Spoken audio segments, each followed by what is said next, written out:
ناظرین، کیا پاکستان کی سیاست اب سرحدوں سے نکل کر عالمی سڑکوں تک پہنچ چکی ہے؟ کیا اختلاف رائے جو ہے اب وہ لندن، ٹورانٹو اور واشنگٹن میں بھی محفوظ نہیں رہا؟ اور کیا واقعی پاکستانی فوج جو ہے وہ فوج پر جو الزام لگائے جا رہے ہیں وہ درست ہیں کہ وہ بیرون ملک اپنے ناقدین کے خلاف منظم کارروائیوں جو ہے وہ اس میں ملوث ہے، وہ وہاں اپنے ایک منظم کارروائیاں کروا رہی ہے؟ میں عرفان رینا اور آپ دیکھ رہے ہیں نیوز 18 کا ڈیجیٹل پلیٹ فارم۔ ناظرین، آج ہم ایک ایسے سنگین متنازع دعوے کا جائزہ لے رہے ہیں جس نے بین الاقوامی سطح پر بحث چھیڑ دی ہے۔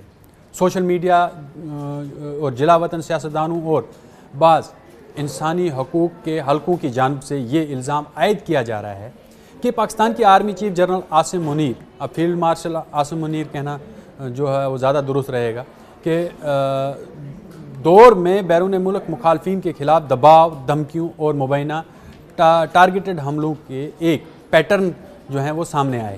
تاہم یہ بھی واضح ہے کہ ان الزامات کی آزادانہ عدالتی سطح پر مکمل تصدیق نہیں ہو پائی ہے اور پاکستانی ریاست ان دعووں کی باضابطہ تردید کرتی رہی ہے۔ نومبر 2022 میں فیلڈ مارشل عاصم منیر نے پاکستانی فوج کی کمان سنبھالی۔ اس کے بعد پاکستان میں سیاسی کشیدگی غیر معمولی سطح تک پہنچی، خاص طور پر سابق وزیر اعظم عمران خان اور ان کی جماعت پی ٹی آئی کے خلاف ریاستی جو کارروائیاں تھیں وہ تیز ہو گئی، اور اس تناظر میں 9 مئی 2023 کے واقعات کے بعد ہزاروں کارکنوں کی گرفتاریاں ہوئی، مقدمات ان پر درج ہوئے اور سخت بیانات نے جو ملکی سیاست کو مزید پولرائز کر دیا۔ اب سوال یہ ہے کہ کیا کشیدگی بیرون ملک بھی منتقل ہو چکی ہے؟ برطانیہ میں 2026 کے آغاز میں بعض پاکستانی نژاد سیاسی کارکنوں پر حملوں کی رپورٹ سامنے آئی۔ چند واقعات میں عمران خان کے حامیوں نے دعویٰ کیا کہ انہیں نشانہ بنایا گیا، دھمکیاں دی گئیں یا ان کے گھروں کے باہر مشتبہ سرگرمیاں دیکھی گئیں۔ بعض میڈیا رپورٹس کے مطابق اسکاٹ لینڈ یارڈ نے چند واقعات کے تحقیقات شروع کی، تاہم ان کے تحقیقات میں سرکاری سطح پر کسی پاکستانی ادارے کے ملوث ہونے کی حتمی تصدیق تاحال منظر عام پر نہیں آئی ہے۔ لیکن کینیڈا اور امریکہ میں بھی اسی طرح کے کچھ جلا وطن کارکنوں نے سوشل میڈیا پر دعویٰ کیا کہ ان کے اہل خانہ کو پاکستان میں ہراساں کیا جا رہا ہے۔ انسانی حقوق کی کچھ تنظیموں نے جو ٹرانس نیشنل ریپریشن یعنی سرحد پار دباؤ کی جو اصطلاح ہے اس کا استعمال کرتے ہوئے تشویش ظاہر کی کہ لیکن ان رپورٹس میں بھی براہ راست کسی ریاستی جو حکم یا ثبوت کی عدالتی معیار پر یہ ثابت نہیں کیا گیا ہے۔ لیکن پاکستانی حکومت اور فوج کا موقف ہے کہ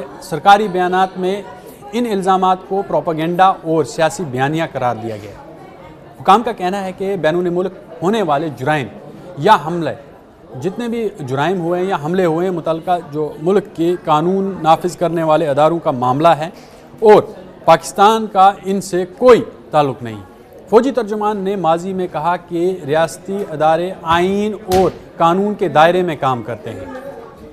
البتہ ناقدین کا کہنا ہے کہ 2025 میں منظور ہونے والی جو بعض آئینی ترمیم اور سیکیورٹی قوانین نے فوج اور اسٹیبلشمنٹ کے اختیارات میں اضافہ کیا ہے، جس سے سول نگرانی کمزور ہوئی ہے۔ تاہم 27ویں آئینی ترمیم کے حوالے سے جو دعوے کیے جا رہے ہیں ان کی جو قانونی متن اور عملی اطلاق ہے اس پر بھی شدید بحث جاری ہے ابھی، اور بین الاقوامی سطح پر اس کی کوئی جو متفقہ تشریح جو ہے وہ موجود نہیں ہے۔ یہ بھی سمجھنا ضروری ہے کہ عالمی سیاست میں ٹرانس نیشنل ریپریشن یہ اس کا جو تصور ہے یہ نیا نہیں ہے۔ روس، چین اور ایران اور دیگر ممالک پر بھی ماضی میں ایسے الزامات لگتے رہے ہیں کہ وہ بیرون ملک ناقدین پر دباؤ ڈالتے ہیں۔ اگر پاکستان پر بھی اسی نوعیت کے الزامات لگ رہے ہیں تو یہ ایک سنجیدہ سفارتی مسئلہ بن سکتا ہے، لیکن اس کے لیے ٹھوس قابل تصدیق شواہد درکار ہوں گے۔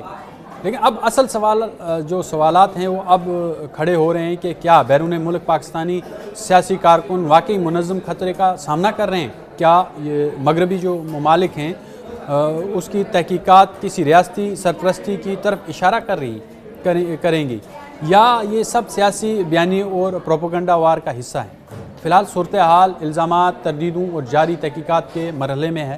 کسی بھی نتیجے پر پہنچنے سے پہلے ضروری ہے کہ مستند عدالتی اور تفتیشی نتائج ہیں وہ سامنے آئیں۔ ناظرین، سیاست جب حد سے بڑھتی ہے تو بیانیے حقیقت سے زیادہ تیز دوڑنے لگتے ہیں۔ ایسے میں ذمہ دارانہ تجزیہ، تصدیق شدہ معلومات اور قانونی حقائق کو الگ کرنا ہی صحافی دیانتداری ہے۔ ہم آپ تک ہر زاویہ پہنچا رہے ہیں، الزامات بھی، تردید بھی اور حقائق بھی، یہ ہم آپ تک پہنچاتے رہیں گے۔ آپ ویڈیو پوری دیکھا کریں، لائک کیا کریں، شیئر کیا کریں اور اپنی کومنٹ باکس میں اپنی رائے جو ہے وہ دینا نہ بھولا کریں۔